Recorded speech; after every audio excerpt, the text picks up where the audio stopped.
ومن الناس اور لوگوں میں سے بعض من جو یتخذ بنا لیتا ہے من دون اللہ اللہ کے سوا، یعنی سارے ایسے نہیں لیکن کچھ ایسے ہیں، کیا بناتے ہیں؟ اندادن، شریک، ند کی جمع، یحبونہم وہ محبت کرتے ہیں ان سے، یحبون کا لفظ ہے بے سے حب، حب کا لفظی معنی کیا ہے؟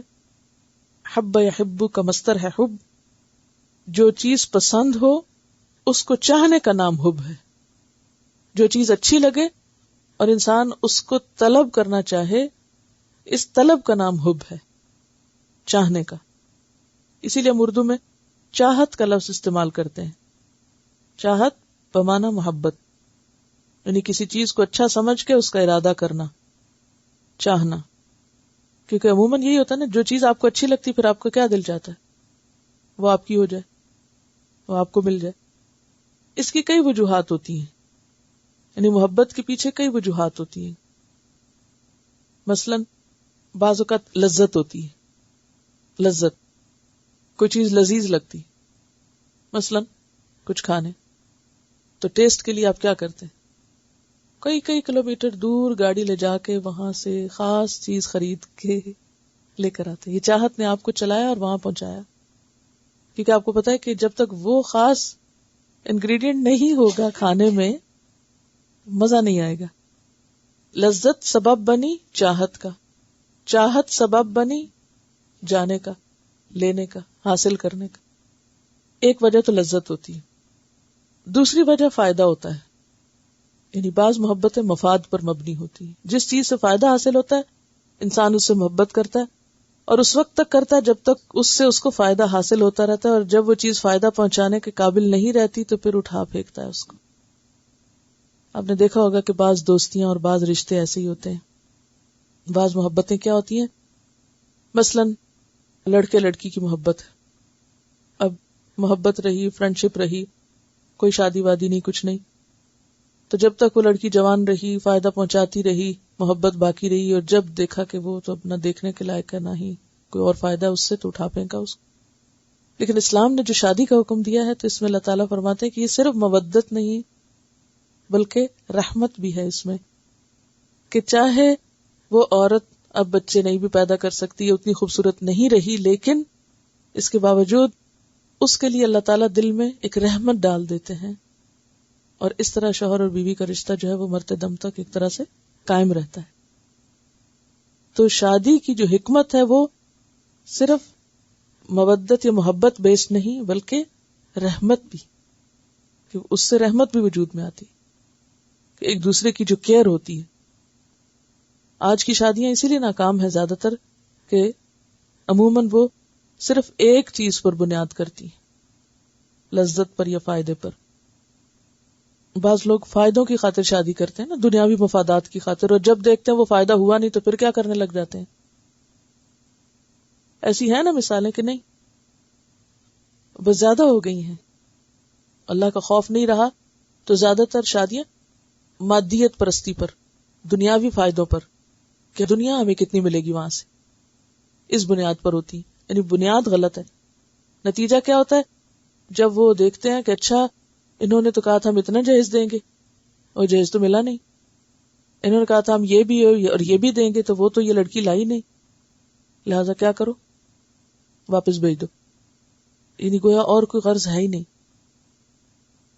تو اسی طرح دوستوں میں بھی آپ نے دیکھا ہوگا کہ جب کسی انسان کے پاس مال زیادہ ہو تو اس کے دوست بھی زیادہ ہونے لگتے ہیں۔ تو یہ دوستی کس بنیاد پر، یہ محبتیں کس بنیاد پر؟ فائدے۔ اور جب مال نہیں رہا تو کیا ہوا، بھول گئے، کنگال ہو گئے، سب نے چھوڑ دیا۔ لیکن جو سچے دوست ہوتے ہیں، جو اللہ کی خاطر محبت کرتے ہیں، وہ آپ کے مال کی وجہ سے یا حسن کی وجہ سے آپ سے محبت نہیں کرتے، وہ بنیاد کچھ اور ہوتی ہے۔ اسی لیے کہا کہ اللہ کی خاطر محبت کرو، کیونکہ یہ واحد محبت ایسی ہے جو مرنے کے بعد بھی قائم رہے گی۔ اور اگر دنیاوی چیزوں پہ محبت ہوئی نا تو وہ جتنے دن وہ چیز ملے گی تو محبت، اور چیز گئی تو محبت بھی گئی، وہ عارضی محبت ہے، سطحی محبت۔ تو دوسری وجہ یہ ہوتی ہے محبت کی۔ تیسری وجہ جو ہوتی ہے وہ کوئی فضیلت یا خوبی ہوتی ہے، مثلا کسی میں کوئی خاص خوبی ہے، کسی کے پاس علم ہے، تو اس سے محبت کیوں ہے؟ اس کے علم کی وجہ سے، یا کسی کے پاس اور کوئی خوبی کہ وہ انسانوں کی خدمت بہت کرتا ہے، تو اس سے محبت جو ہے وہ اس کی وجہ سے ہوتی. ٹھیک ہے، یہ بھی محبت کی ایک مضبوط بنیاد ہے. ٹھیک ہے، جب کسی انسان کی کسی خاص کردار کی وجہ سے اس سے محبت کی جائے تو یہ ایک درست بنیاد ہے. لیکن باقی بنیادیں کمزور ہیں، مفاد اور لذت اور یہ سب، کیونکہ یہ لذت بھی عارضی ہوتی ہے اور مفادات بھی عارضی ہوتے ہیں. اب آپ دیکھیں کہ اگر کوئی شخص کسی انسان سے محبت کرتا ہے کہ اس سے اس کو علم ملتا ہے مثلا، اور جس دن استاد نے پڑھانا چھوڑا اس دن محبت بھی ختم، تو یہ بھی مفاد ہے، بیسیکلی مفاد پر مبنی. والدین جب تک وہ ہمارے لیے کچھ کرتے ہیں تو ہم محبت کرتے ہیں، اور جب وہ بوڑھے ہو جاتے تو بس ٹھیک ہے، اٹھا پھینکو ان کو، ضرورت نہیں رہی ان کی. یہ بھی ایک غیر انسانی حرکت ہے، یہ بھی مفاد والی محبت ہے، حقیقی نہیں. تو ماں باپ سے محبت کس لیے؟ چاہے وہ بوڑھے ہو جائیں، کہ وہ ہمارے ماں باپ ہیں، ان کا ماں باپ ہونا باعث محبت ہے. اسی طرح اہل علم کا اہل علم ہونا باعث محبت ہے. جیسے امام بخاری ہیں یا اور بڑے بڑے ائمہ ہیں، ان کو ہم نے دیکھا نہیں لیکن ہمیں ان سے محبت ہے. چلیے اس سے آگے جائیے، صحابہ کرام ہیں، تو آپ دیکھیں گے کہ آپ ان کے بارے میں پڑھیں گے تو ایک عجیب سی دل کی حالت ہوتی ہے. تو ہم ان سے کس لیے محبت کرتے ہیں؟ کوئی رشتہ داری نہیں، ہمیں ان سے ابھی اس وقت کوئی فائدہ حاصل نہیں ہو رہا، کوئی لذت نہیں، کچھ نہیں. وجہ کیا ہے؟ ان کے ایمان کی وجہ سے، کیونکہ معیاری ایمان تھا ان کا، اللہ نے اس کو سٹینڈرڈ بنایا. فَإِنْ آمَنُوا بِمِثْلِ مَا آمَنْتُمْ بِهِ فَقَدْ اهْتَدَوْا. تو یہ ایمان اور اللہ کی خاطر محبت ہے. اسی طرح علماء سے محبت، چاہے وہ ماضی میں 1000 سال پہلے گزر گئے، ان سے محبت کس بنیاد پر ہے؟ ان کے علم کی وجہ سے، کہ انہوں نے ایک خاص چیز میں محنت کی، تو اس خوبی کی وجہ سے ہم ان سے محبت کریں. اسی طرح اللہ والوں سے محبت، جیسے تقوی کی وجہ سے یا اور نیکی اور شرافت، یا ان کی کوئی لوگوں کی خدمت یا انسانیت کی خدمت کی وجہ سے. اسی لیے آپ نے دیکھا ہوگا کہ بعض لوگ مسلمان نہیں بھی ہوتے لیکن وہ خدمت خلق کرتے تو آپ کے دل میں ان کے لیے ایک رسپیکٹ ہوتی ہے، اچھے لوگ ہیں. تو یہ کس وجہ سے آپ کر رہے ہیں رسپیکٹ یا محبت؟ ان کے کردار یا ان کی کسی خوبی کی وجہ سے. تو یہ ایک تیسری بنیاد ہوتی ہے محبت کی. بہرحال یحبونہم، محبت کرتے ہیں ان سے کیونکہ انہیں ان سے کچھ فائدے پہنچتے ہیں. کحب اللہ، جیسے اللہ سے محبت ہونی چاہیے. والذین آمنوا، اور وہ لوگ جو ایمان لائے، اشد، اشد کا کیا معنی؟ زیادہ شدید، حباً محبت میں، للہ، اللہ کی. ولو یری الذین، اور اگر دیکھیں وہ لوگ، ظلموا، جنہوں نے ظلم کیا، اذ یرون العذاب، جب وہ دیکھیں گے عذاب کو، ان القوۃ، بے شک قوت، قاف واو یہ قوی، للہ، اللہ کے لیے، جمیعاً، ساری کی ساری، وان اللہ، اور بے شک اللہ تعالی، شدید العذاب، سخت سزا دینے والا ہے. لیکن ظالم لوگوں کو دیکھیے، اتنی نشانیاں دیکھ کر بھی کیا کرتے ہیں؟ دوسروں کو الہ بنائے ہوئے. جس نے سب کچھ دیا اس کو بھولے ہوئے، اور اوروں کے آگے سر جھکا رہے ہیں اور اوروں کی محبت میں گرفتار ہیں. وَمِنَ النَّاسِ، اور لوگوں میں سے بعض، مَن يَتَّخِذُ مِن دُونِ اللَّهِ أَندَادًا، اتنے پیارے رب کو چھوڑ کر، اتنے کمالات والی ہستی کو چھوڑ کر کیا کرتے ہیں؟ اللہ کو چھوڑ کر اوروں کو معبود بنا لیتے ہیں. من دون اللہ اندادا، اور کیسے؟ یحبونہم کحب اللہ، ان سے ایسی محبت کرتے ہیں جیسی محبت اللہ سے کرنی چاہیے. والذین آمنوا، اور وہ لوگ جو ایمان والے ہیں، اشد حبا للہ، اللہ کی محبت میں سب سے زیادہ شدید ہے. تو ایمان کیا ہے؟ اللہ کی حب شدید. اب آپ دیکھیے کہ جیسے کہ میں نے بتایا کہ محبت کی وجوہات اور بنیادیں کیا ہوتی ہیں، محبت کب کوئی کرتا ہے، کبھی کسی کی خوبی دیکھ کے، کبھی کہیں سے فائدہ پا کے، کبھی لذت کی خاطر. تو اب آپ دیکھیے کہ اللہ تعالیٰ نے جو بھی چیزیں ہمارے لیے پیدا کی ہیں ان میں خوبصورتی بھی ہے، ان میں لذت بھی ہے، نگاہوں کے لیے ایک حسن ہے، اور ان میں ہمارے لیے بے شمار فائدے بھی ہیں. تو ساری چیزیں ایک جگہ پر اکٹھی. تو ہونا تو یہ چاہیے تھا کہ پھر ساری محبت بھی ہماری اللہ کے لیے ہوتی، یا شدید تر محبت اس کے لیے ہوتی، لیکن لوگ اس کو بھول کر اوروں میں اٹک جاتے ہیں. بات یہ ہے کہ محبت انسان کی ضرورت ہے، اور انسان کی فطرت میں ہے کہ وہ محبت کرتا ہے. جیسے ہمارے جسم کی کچھ ضروریات ہیں، مثلا کھانا پینا جسم کی ضرورت ہے نا، قرآن پڑھنا روح کی ضرورت ہے، علم حاصل کرنا عقل کی ضرورت ہے. عقل کی چمک نہیں ہو سکتی جب تک آپ علم حاصل نہ کریں. اور محبت انسان کی جذباتی ضرورت ہے، یعنی ہر انسان کے اندر محبت کا جذبہ ہے. یعنی جیسے انسان کی باقی ضروریات ہیں، ایسے ہی انسان کے لیے ایک ضرورت محبت بھی ہے، یعنی ایک فطری جذبہ ہے. تو جائز حد میں رہ کر انسان کسی بھی چیز سے محبت کر سکتا ہے. کچھ لوگ انسانوں سے کرتے ہیں، کچھ لوگ پیٹس سے کرتے ہیں، کچھ لوگ مال و دولت سے کرتے ہیں، کوئی کسی سے، کوئی کسی سے. تو یعنی ہر ایک کی چوائس مختلف ہو سکتی ہے. تو محبت جائز حد میں رہ کے کسی بھی چیز سے آپ کر سکتے ہیں. یہ نہیں کہا کہ مال کی محبت نکال دو، یا یہ نہیں کہا کہ بیوی بچوں کی محبت نکال دو، یا دوستوں کی محبت ختم کر دو. یہ نہیں کہا گیا.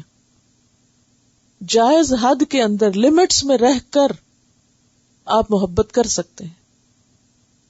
ہاں، جو شدید محبت ہے وہ صرف اللہ سے ہونی چاہیے، اور سب سے بڑھ کر جو محبت ہے وہ صرف اللہ سے ہونی چاہیے.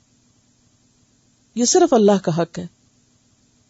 کیا کہ انسان اپنے قیمتی ترین جذبات صرف اس کو دے جس نے ہمیں سب کچھ دیا. لیکن کچھ لوگ اس معاملے میں افراط و تفریط کا شکار ہو جاتے ہیں، بھٹک جاتے ہیں. جیسی محبت اللہ سے ہونی چاہیے ویسی محبت وہ غیر اللہ سے کرتے ہیں. غیر اللہ کیا ہوتا ہے؟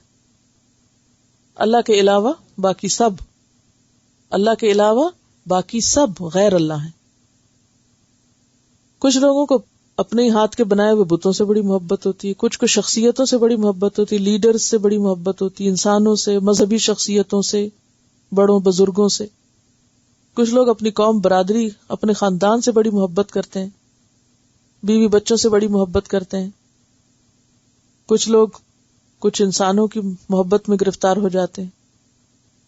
تو یہ سب غیر اللہ کی محبت ہے. اب ہوتا کیا ہے کہ انسان جس سے محبت کرتا ہے نا، وہ چیز اس کے دماغ اور دل پہ حاوی ہو جاتی ہے، یا نہیں؟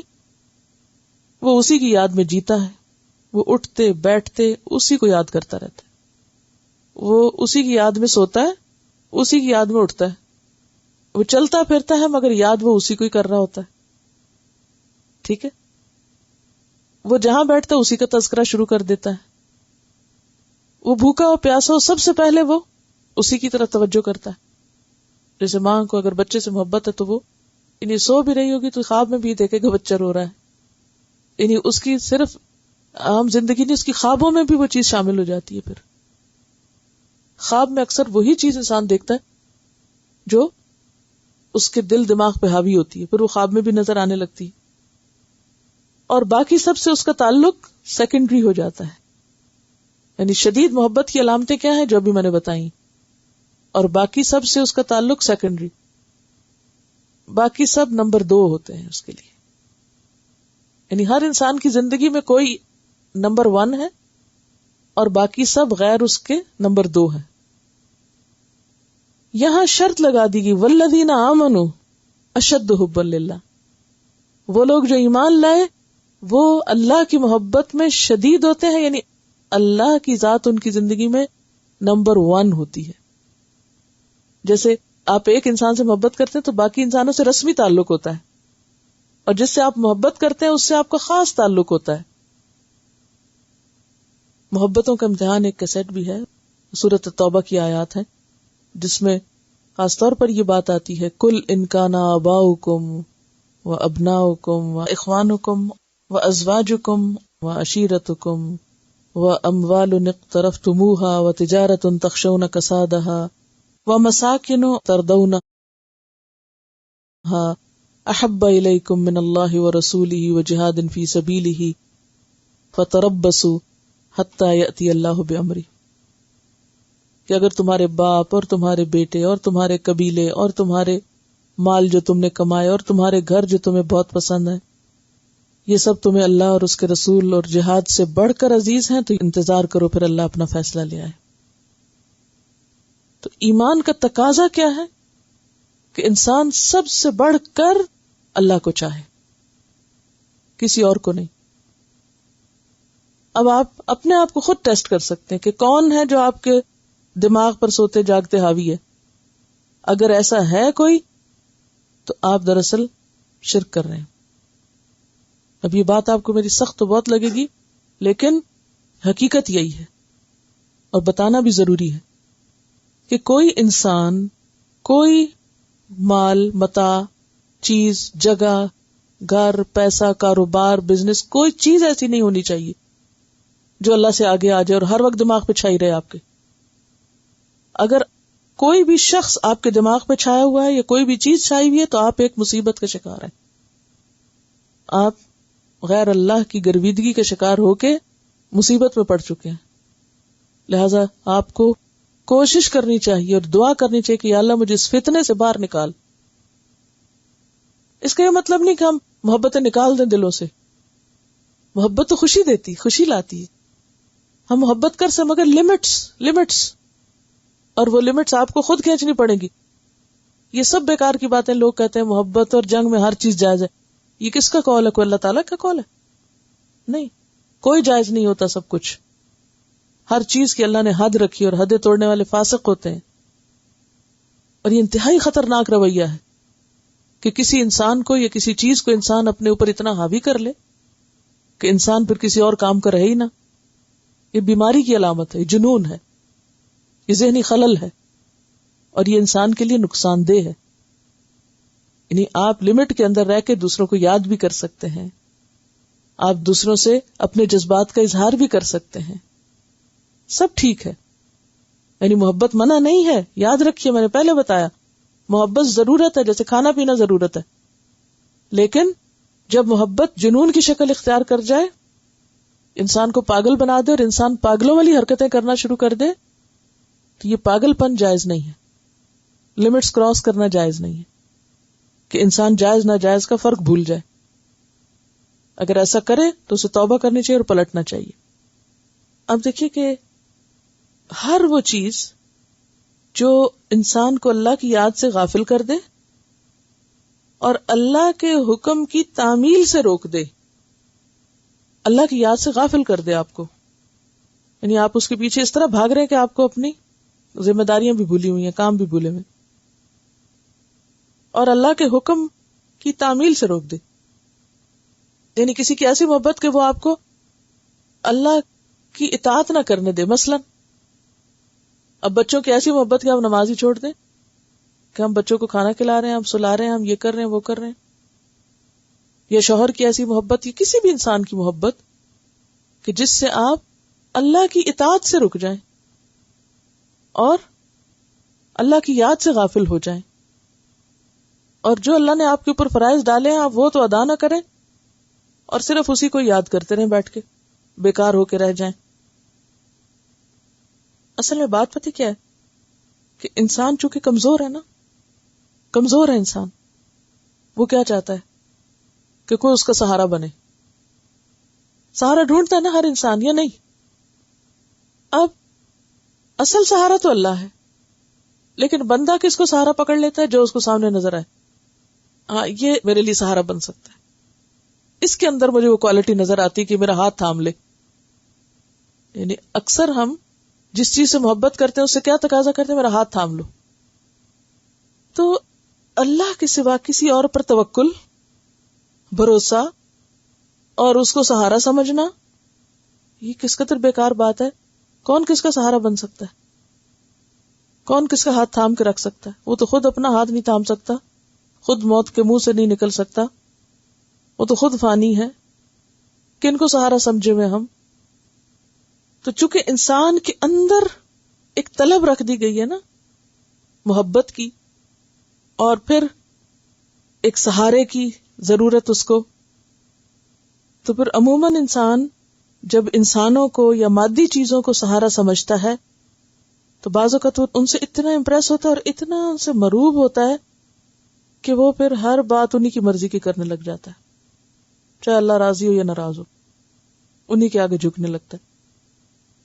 اور پھر ایک مرحلہ ایسا آتا ہے کہ لوگ انہی کے آگے جا کے سجدہ کرنے لگتے ہیں. یہی وجہ کہ آپ دیکھیں کہ بعض لوگ اگر بتوں کے آگے سجدہ کرتے ہیں تو بعض لوگ انسانوں کے آگے بھی سجدے کر رہے ہوتے ہیں. شاید آپ نے یہ منظر کبھی سنا یا دیکھا ہو. یعنی بعض بزرگوں کو وہ اتنا اونچا مقام دے دیتے ہیں کہ لٹرلی جا کے ان کے آگے وہ زندہ ہوں یا وہ مردہ ہوں. یہ کہہ رہی ہے کہ ان کے گاؤں میں ایک مزار ہے شاہ عبدال کا، جہاں لوگ جاتے ہیں، عورتیں جاتی ہیں خاص طور پر، وہ دیا بھی جلاتی ہیں اور قبر کو سجدہ کرتے ہیں. میں نے خود اپنی آنکھوں سے دیکھا. تو بے شمار ایسی جگہ ہیں، کچھ زندہ بزرگ ہیں، کچھ مرے ہوئے. اب آپ دیکھیے اس آیت کو، وَمِنَ النَّاسِ، اور لوگوں میں سے بعض ایسے، مَن يَتَّخِذُ، جو بنا لیتے ہیں، مِن دون اللہ، اللہ کو چھوڑ کر. اور عموماً جو لوگ اللہ کی طرف بلاتے ہیں، لوگ اللہ کو تو بھول جاتے ہیں، ان میں اٹک جاتے ہیں. یہ ایک اور مصیبت. یعنی جو لوگ اس لیے اٹھتے ہیں، یعنی جتنے بزرگان دین ہیں اور ان کی قبروں کو اس طرح مرکز بنایا وہ لوگوں نے، وہ کس لیے؟ انہوں نے تو لوگوں کو اللہ کی طرف بلایا، لوگ اللہ کو بھول گئے اور ان میں اٹک کے رہ گئے. کیونکہ اللہ تعالیٰ نظر نہیں آتا نا، نشانیاں ہماری عقل کام نہیں کرتی اور دیکھتے نہیں. لہذا جس نے اللہ کی طرف بلایا بھولے اللہ کو اور ہم اس کے اندر کھو گئے. تو اب آپ دیکھیں کہ کچھ لوگوں میں سے ایسے ہیں جو اللہ کے سوا اوروں کو شریک بنا لیتے ہیں. یحبونہم، وہ ان سے محبت کرتے ہیں، کحب اللہ، جیسے اللہ سے محبت کرنی چاہیے. یعنی جس طرح اللہ کی ذات میں کھو جانا چاہیے وہ کسی اور کی ذات میں اس طرح کھو جاتے ہیں. والذین آمنوا اشد حبا للہ، مگر ایمان والے ایسے حماقت نہیں کرتے، وہ اللہ ہی کی محبت میں ہوش و حواس کے ساتھ شدید ترین ہوتے ہیں. وَلَوْ يَرَى الَّذِينَ ظَلَمُوا، اور کاش ابھی دیکھ لیں وہ لوگ جنہوں نے ظلم کیا، یعنی جنہوں نے شرک کیا. اِذْ يَرَوْنَ الْعَذَابَ، جب وہ اصل عذاب دیکھیں گے اس وقت پکار اٹھیں گے، أَنَّ الْقُوَّةَ لِلَّهِ جَمِيعًا، کہ قوت تو ساری اللہ کے پاس ہے. ہم سمجھتے تھے کہ ان بزرگوں میں کوئی قوت ہے، یا ان پتھروں میں کوئی قوت ہے، یا کسی اور کے ہاتھ میں کوئی تقدیر ہے. وَأَنَّ اللَّهَ شَدِيدُ الْعَذَابِ، اور یہ کہ اللہ سخت سزا دینے والا بھی ہے. اب دیکھیے کہ دنیا میں بھی ایسے لوگ جب کسی مصیبت میں پھنستے ہیں تو ان کو حقیقت نظر آنے لگتی. سورۃ العنکبوت میں آتا ہے فَإِذَا رَكِبُوا فِي الْفُلْكِ دَعَوُا اللَّهَ مُخْلِصِينَ لَهُ الدِّينَ، جب وہ کسی کشتی میں سوار ہوتے ہیں تو دین کو اللہ کے لیے خالص کر کے اسے پکارنے لگتے ہیں. سورۃ لقمان میں آتا ہے وَإِذَا غَشِيَهُم مَوْجٌ كَالظُّلَلِ دَعَوُا اللَّهَ مُخْلِصِينَ لَهُ الدِّينَ، کہ جب ان کے اوپر کوئی موج چھانے لگتی ہے سائبان کی طرح تو وہ کیا کرتے ہیں؟ سب کو چھوڑ کے اللہ کو خالص ہو کے پکارنے لگتے ہیں. یعنی دنیا میں بھی پھر سارے معبود بھول جاتے ہیں. تو یہاں پر کیا فرمایا کہ جب مصیبت آتی ہے تو پھر انسان دنیا میں بھی اپنے ایسے معبودوں سے بیزاری کرنے لگتا ہے. مثلا انسان کسی انسان کو اپنا سہارا سمجھتا ہے، اس کو اپنے خیالوں میں بسائے ہوئے، اپنی یادوں میں، اور ذرا سے اس انسان سے کوئی تکلیف پہنچتی تو پھر فوراً سوچتے ہیں کہ شکر ہے اللہ کی ذات ہے، پھر اس سے منہ موڑتے اور اللہ کی طرف جاتے ہیں، پھر تھوڑے دن میں پھر بھول جاتے ہیں، پھر اللہ کو چھوڑ کے اسی کے پیچھے پڑ جاتے ہیں. لیکن انسان یاد رکھے کہ قوت ساری اللہ ہی کے پاس ہے اور اللہ سخت سزا دینے والا ہے.